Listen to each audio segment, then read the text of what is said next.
Good evening, my dear students. I hope all of you are doing fine.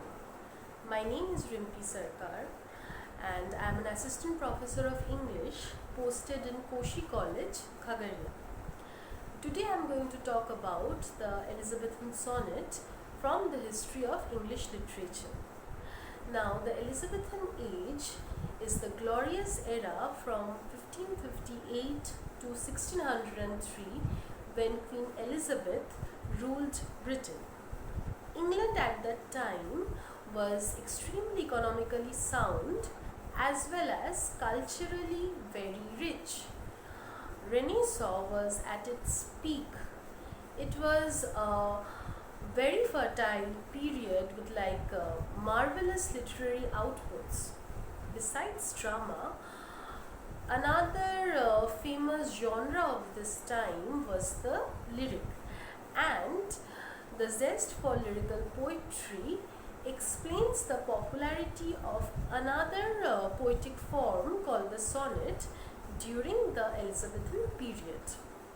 Now, the term sonnet has been taken from the Italian sonetto, which literally means a little song. Strictly speaking, sonnet, according to the critic M.H. Abrahams, is a short lyric poem of 14 lines in iambic pentameter following a particular rhyme scheme. Now, because I cannot elaborate here upon such terms as Renaissance, lyric, iambic pentameter, then octave, sestet, quatrain, couplet, and so on, please take recourse to a glossary of literary terms by M.H. Abrahams. Okay, to return to the sonnet again, its subject is mostly love, or to speak precisely, unrequited love. It originated in Italy, and its most famous practitioner was Francesco Petrarch in the 14th century. His unrequited love for Laura finds beautiful expressions in his scattered rhymes, where out of 366 poems, around 317, that is the bulk, has been written in sonnet form. Perhaps the best known type of Renaissance poetry is the love poem, particularly the sonnet, as epitomized in the works of the Italian sonneteer Francesco Petrarch. Now, the standard features of this vein of love poetry are the worshipful adoration of an idealized mistress and a sense of the elevating and even spiritualizing function of love. The line can be traced back to the troubadours of southern France and to certain Arabic influences transmitted via Spain. However, its first full-fledged expression is in Italian, chiefly Florentine poets of the late 13th and early 14th centuries, such as Petrarch, Dante, Cavalcanti, and later Michelangelo. However, it is Petrarch who, combining his spiritual quest with secular and other themes, provides the foundation for European love poetry for the next 300 years or even more. Petrarchan love convention provided one of the most fertile and dynamic bodies of poetry in the age, perhaps reaching its culmination in the sonnets of Michelangelo and Shakespeare. In fact, the classic Italian sonnet form has been named after Petrarch. So, the Italian or the Petrarchan sonnet, which is the conventional sonnet, consists of an octave, that is a stanza of 8 lines rhyming A B B A, A B B A, and a sestate which rhymes more freely, such as CDC, CDC, or CDE, CDE. Now, because I can't explain here with the text, please try to visualize. ABBA means the first line rhymes with the fourth, the second with the third. Similarly, CDC, CDC means the ninth line rhymes with the 11th, 12th and 14th, whereas the 10th with the 13th. Petrarch's sonnets were first imitated in England by Sir Thomas Watt in the early 16th century, both thematically and technically. Technically meaning the octave sisted pattern, and thematically meaning the hopes and pains of an adoring male lover in spite of his beloved's scorn and rejection. So Thomas Watt remained true to the Petrarchan spirit in both ways. Watt's sonnets were basically English translations of Petrarch's sonnets, and like Thomas Watt, Henry Howard, the Earl of Surrey, also translated some of Petrarch's sonnets in English. Then in 1557, which is a very significant year, Richard Tottle changed England's literary landscape by publishing Tottle's Miscellany, which is a collection of poems by Sir Thomas Watt, Henry Howard, Nicholas Grimald and other courtly makers or poets. Now, besides Tottle's Miscellany, a number of anthologies which were maybe less important but equally significant came to be published in later years, such as England's Helicon, The Passionate Pilgrim, The Paradise of Dainty Devices, A Handful of Pleasant Delights, and so on. Gradually, Henry Howard and other English experimenters in the 16th century developed the English sonnet from the conventional Petrarchan form.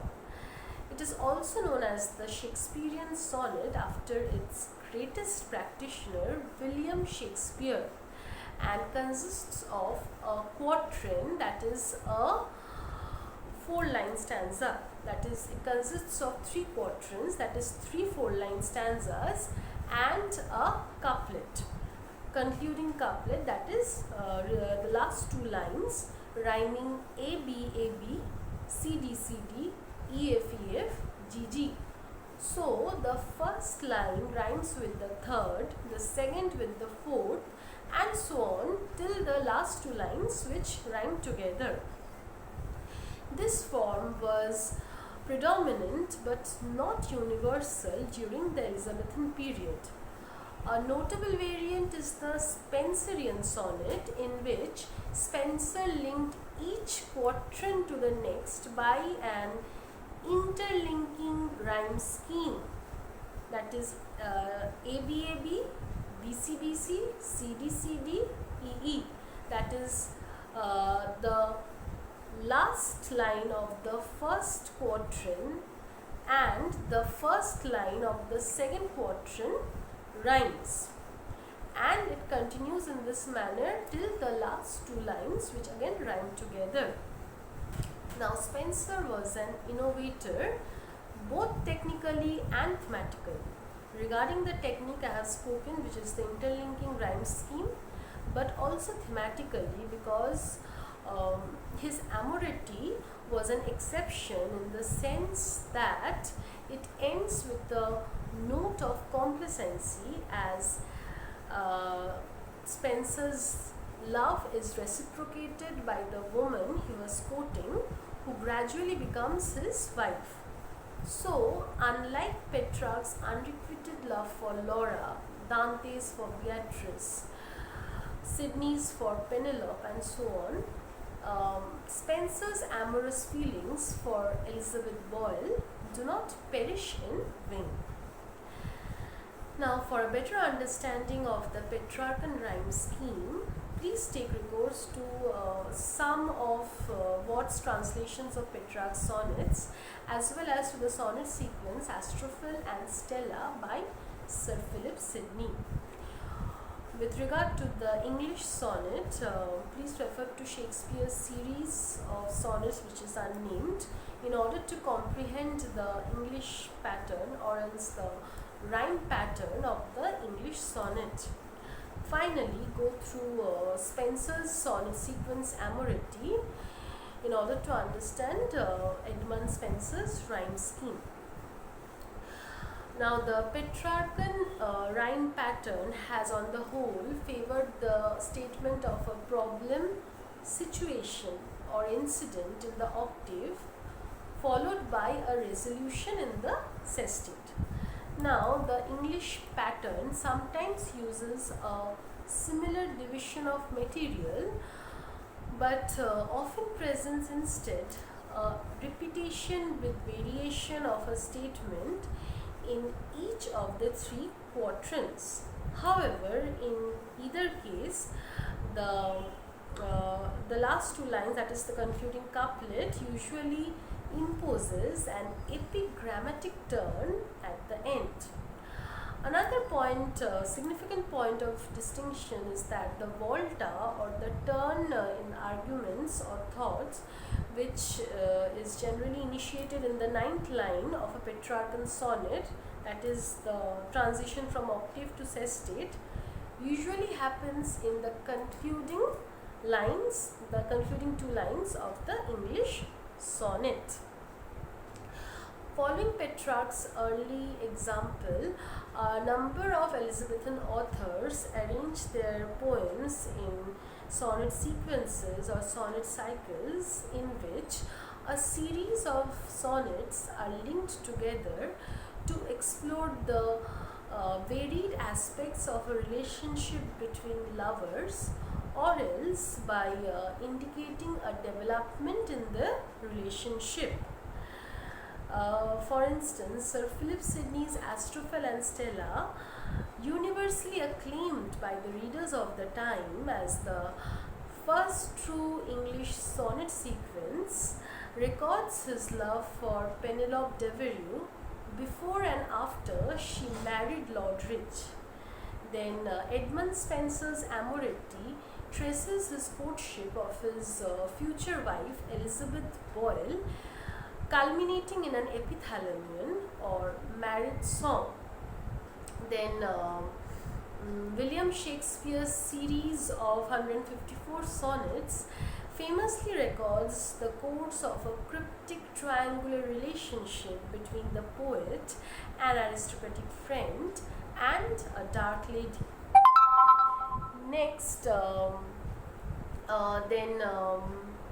Michael Drayton's Idea celebrates his patroness and for whom he may or may not have felt a distant worshipful adoration.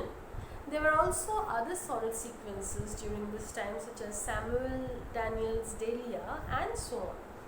So to sum up, the Elizabethan sonnet for the first time establishes love in its modern perspective as a truly governing influence in human life. Its popularity never actually waned.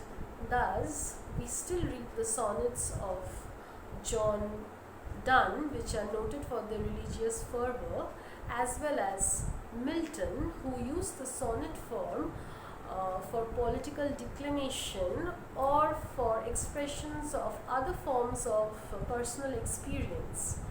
And we see its resurgence during the Romantic period in the brilliant sonnets of Wordsworth, Keats and Shelley, and even beyond it in the Victorian age, as is evident in the works of Dante Gabriel Rossetti, Elizabeth Barrett Browning, and later Hopkins.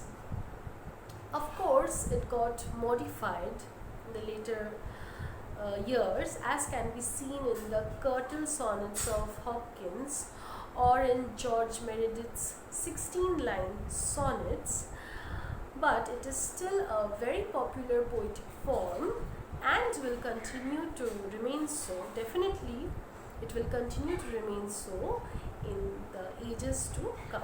Thank you.